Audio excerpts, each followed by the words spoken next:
to various government ITIs in Maharashtra. I retired in August 2019. And this is my hobby to deliver motivational speeches to Indian youth. So, today I am speaking on the peak of success. This सफलता के शिखर पर।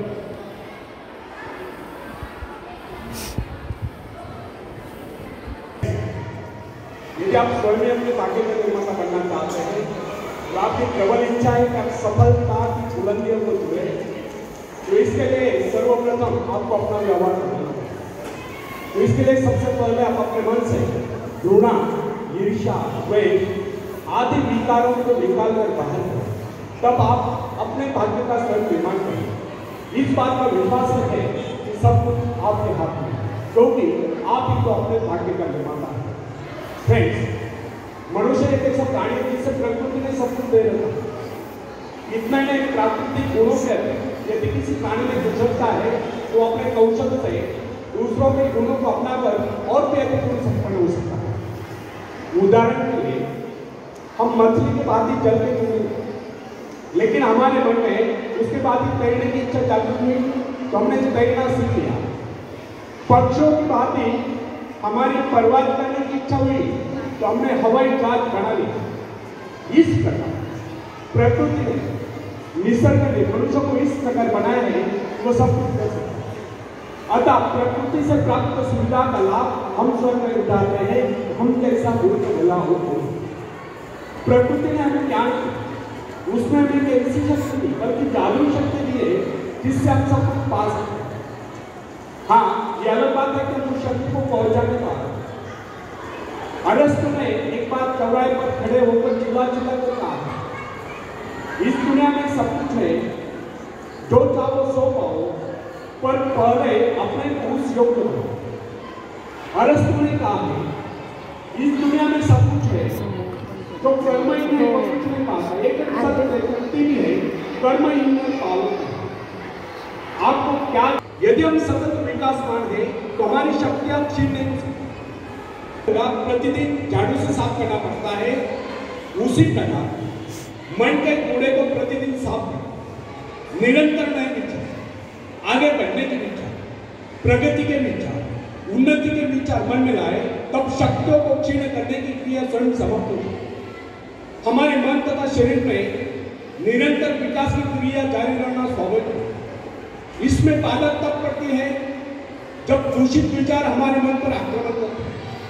मन पर दूषित विचारों का आक्रमण तभी होता है जब हमारे मन में खालीपन होता है। जब तक हम अपने मन में विकास के विचार रखते हैं, तब तक अवनति के विचार नहीं सकते। प्रगति के विचार है तो अवनति के विचार नहीं सकते। मन को नवीन तथा तरोताजा करने के लिए छाया आश्चर्यजनक रूप से लुप्त हो जाती है। दुख के घिर आए बादल हट जाते हैं और उनके स्थान पर हर्ष की धूप खिल उठते हैं। कम से कम कुछ समय के लिए जीवन के प्रति हमारा उत्साह तो निराश हो जाता है, और अकस्मात कोई शुभ समाचार आ जाता है और हमारा हृदय हर्ष से गदगद उठता है। अथवा कोई हसौड़ सहृदय व्यक्ति आ जाता है, वो हमारी मनस्थिति में पूर्णतया परिवर्तन ला देता है। या कोई सुंदर स्थान अथवा देश की यात्रा करने का अवसर प्राप्त हो जाता है, तो उसके प्राकृतिक सौंदर्य का लेश हमारे हृदय को शीतल कर देता है। किसी भी ऐसे स्थान की यात्रा करनी पड़ती है जिसकी हमारे मन में सदा से इच्छा है, और वहां से सौंदर्य के कारण हमारे विचारों में परिवर्तन आ जाता है और हम प्रसन्नता से विभोर होते हैं। फ्रेंड्स, कुछ लोगों का यह विचार है कि मन बाहरी प्रभाव को ग्रहण करने में असमर्थ है और उसकी स्थिति में विशेष परिवर्तन नहीं किया जा सकता। उसके हर्ष विषाद की सीमाओं का निर्धारण भाग्य द्वारा होता है, और हम केवल इतना ही कर सकते हैं कि इसे विचारों का अंश देकर चकमा दें, परंतु यह धारणा गलत है। हमारे पास ऐसे असंख्य उदाहरण हैं जिनमें व्यक्तियों के मनोवृत्ति में अमूल परिवर्तन होता देखा गया। उनके मस्तिष्क में क्रांति होती दिखी। बहुत से लोग जो जन्म से दुर्बल थे, वे व्यायाम द्वारा सबल होते देखे, अकर्मण्य कर्मठ होते देखे गए। ऐसे अनेक उदाहरण हमारे सम्मुख हैं जिनमें व्यक्ति मानसिक शक्तियों से रहते थे, किंतु प्रयत्न द्वारा उनमें भारी परिवर्तन आ गया। उनका दुर्बल व्यक्तित्व प्रबल व्यक्तित्व में परिणत हुआ। साहस का उदाहरण लीजिए। बहुत से सफल व्यक्ति पहले इस रूप से रहते थे। खतरा था कि उनका समस्त भविष्य अंधकार में था, परंतु माता पिता या गुरु की शिक्षा का उन पर ऐसा प्रभाव पड़ा कि उनके जीवन की धाराएं बदली। इससे यह सिद्ध होता है कि मनुष्य उपदेश या शिक्षा प्राप्त करके या निरंतर अभ्यास से विचारों में क्रांति ला सकता है। फ्रेंड्स, साहस पर मनुष्य का जन्म सिद्ध अधिकार है। साहस के भाव परिपक्व होने पर वही व्यक्ति जो पहले कायर समझा जाता था, शौर्य पराक्रम के कारनामे लेकर लोगों को चकित कर देता है। जब हम भय, संदेह, निराशा से ग्रस्त स्थिति में होते हैं, तब हम सही निर्णय नहीं कर पाते। उचित एवं ठोस निर्णय केवल उसी समय किया जा सकता है जब मस्तिष्क सही स्थिति में है। निराशा, क्रोध, भय, ईर्ष्या, द्वेष से घिरकर अंधकार में नहीं। भय तथा चिंताग्रस्त मनस्थिति में कभी किसी महत्वपूर्ण विषय पर निर्णय नहीं करना चाहिए। जब मन निर्मल, संतुलित, शांत हो, कोई भी निर्णय उस समय करना चाहिए। उस समय जो योजनाएं बनाई जाए, केवल उन्हीं को कार्यान्वित करने का प्रयत्न करें। भय, क्रोध आदि के आवेग पर मानसिक शक्तियां बिखर जाती है। उस समय मन एकाग्र रहने के कारण निर्णय गलत होता है। यदि मनुष्य सही शिक्षण प्राप्त करे या मन को अभ्यास कराए, तो निराशा, क्रोध, ईर्ष्या, द्वेष आदि विचारों को कुछ प्रसन्नता, आशा, आकांक्षा, उत्साह, इन भावनाओं के आते ही मन का अंधकार दूर हो जाए। अतः व्यक्ति को चाहिए कि इन रचनात्मक विचारों को हर समय अपने मन में रखें। सभ्यता की प्रत्येक नई आवश्यकता मानव मस्तिष्क को कुछ नई चुनौती देती है, और जिस प्रकार जानवरों तथा मनुष्य के शरीरों में जलवायु तथा वंश रक्षा के उद्देश्य से समय की आवश्यकता के अनुरूप लगातार सुधार होता चला गया है, उसी प्रकार आज के परिवर्तित आवश्यकता वाले संसार की मांग के अनुरूप मनुष्य को भी अपने मस्तिष्क को सुधार कर मुकाबले के लिए तैयार करना चाहिए।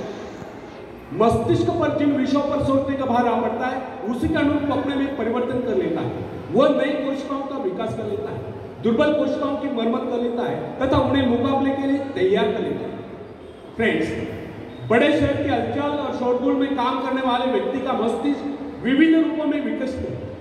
वह शीघ्र सोचेगा, तेजी से गति करेगा, संक्लिष्ट विविध कार्यों में द्रुत गति से चेष्टा करेगा। शीघ्र आ पड़ने वाली विविध आपातकालीन क्रियाओं का मुकाबला करने के लिए वह तुरंत कार्यवाही करने का अभ्यस्त होता है। छोटे नगर, कस्बे में रहने वाले व्यक्ति का मस्तिष्क भिन्न प्रकार से विकसित है, क्योंकि उसकी आवश्यकता इतनी विविध नहीं है और उसे तुरंत ही बहुत से निर्णय करने की आवश्यकता भी नहीं होती। फ्रेंड्स, ये कदापि न भूलें कि प्रत्येक कार्य मस्तिष्क सम्मुख नई चुनौती उपस्थित करता है। उसकी आवश्यकता के अनुरूप ही मस्तिष्क अपनी काबिलियत का विकास करेगा तथा विशेष किस्म के काम के लिए अपनी शक्तियों को बढ़ाता है। विभिन्न धंधों, नौकरियों, व्यापारों एवं व्यवसायों के लिए विभिन्न प्रकार की शारीरिक तथा मानसिक चेष्टाओं की आवश्यकता होती है। इन आवश्यकताओं में भी तीव्र गति से निरंतर परिवर्तन होता है। अतः जिस व्यक्ति का मस्तिष्क जितना अधिक ग्रहणशील, संवेदनशील, सूक्ष्म होता है, वो उतनी तीव्रता से अपने में परिवर्तन लाने में समर्थ होता है तथा नए संघर्ष में सफलता एवं विजय प्राप्त करता है। उदाहरण एक पुरोहित की आवश्यकता है निश्चित है, अतः उसका मस्तिष्क भी उन्हीं आवश्यकता के अनुरूप विकसित हो। वर्ष तक उसका मन निरंतर आध्यात्मिक विषयों के चिंतन में लीन रहता है।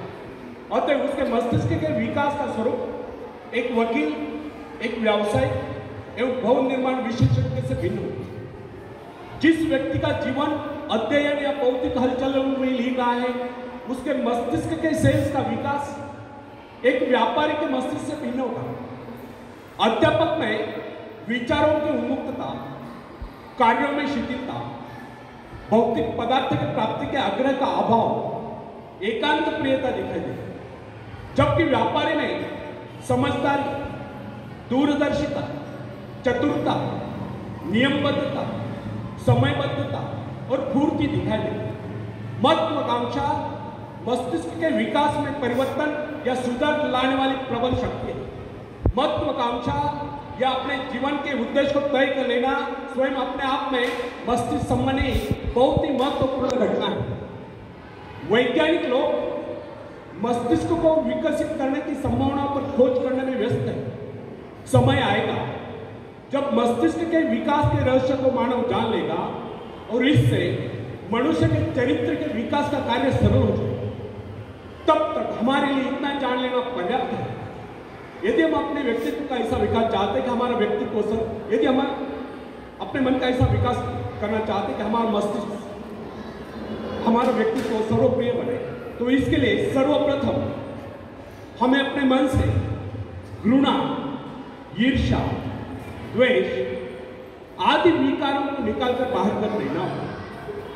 जब यह गुण हमारे भीतर नहीं होंगे, तब हम हर क्षेत्र में अपने पांव जमा सकते हैं, दुनिया जहां से सहयोग ले सकते हैं तथा सफलता की ऊंचाइयों को छू सकते हैं। आखिरी में एक शेर में सुनाता हूं।